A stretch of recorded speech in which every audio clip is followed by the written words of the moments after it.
We've talked to you and a lot of small businesses about the impact of the pandemic on business, especially those that didn't have access to capital like large public companies. Now we have these riots and the looting. And as you point out, there's no government program to help compensate for that. That's right. There's no PPP for the economic disruption that's happening from the social side. But here's the thing. The president's economic team has to get out of the bunker and start walking up and down Main Street, because what they'll see is that business owners went from having a closed Main Street to a boarded up Main Street. The recovery that we're all hoping is going to happen right around election time depends on one thing, which is jobs. And here's the problem with jobs that people are missing, I think, in Washington, D.C., is that what happened in March, April, and May was not just people getting laid off as a result of COVID, but there was this massive sort of right sizing that's happened among the business community, because business owners have figured out that they can do the same or more with less resources. So that baker has figured out that he can make the same number of loaves of bread with 12 people as 14 people. So even if the economy were to come back, jobs are not going to come roaring back like that. But here's the second thing is when you're driving down the street and all you see is plywood, that affects your view of the future. And when people think about hiring more people or capital spending, they're thinking about what does 2021, 2022 look like? And there's so much uncertainty as a result of what's happening with the George Floyd protests that are happening, which are not obviously just about George Floyd. They're about a systemic racism that's happening in the country.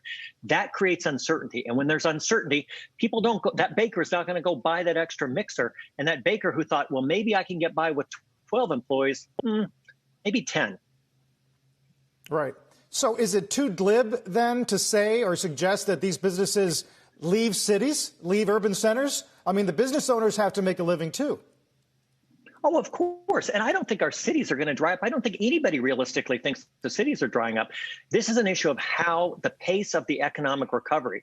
And what's going to happen is we are going to recover, okay? But we're not going to recover at anywhere near the pace that people think because of the forces that I just told you about, which are all about jobs. And by the way, when you combine high unemployment, which leads to less consumer spending, with a massive amount of consumer debt that we've never seen before, you've got the twin effects of those two things are going to come together. And those are going to come together sometime around Q4 or Q1 of next year.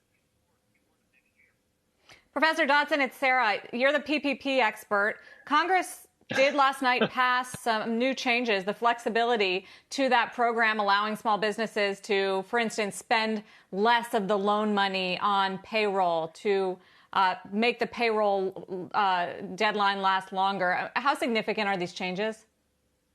Well, they should have been listening to our show 2 months ago, right? Because we were talking about that whole thing 2 months ago.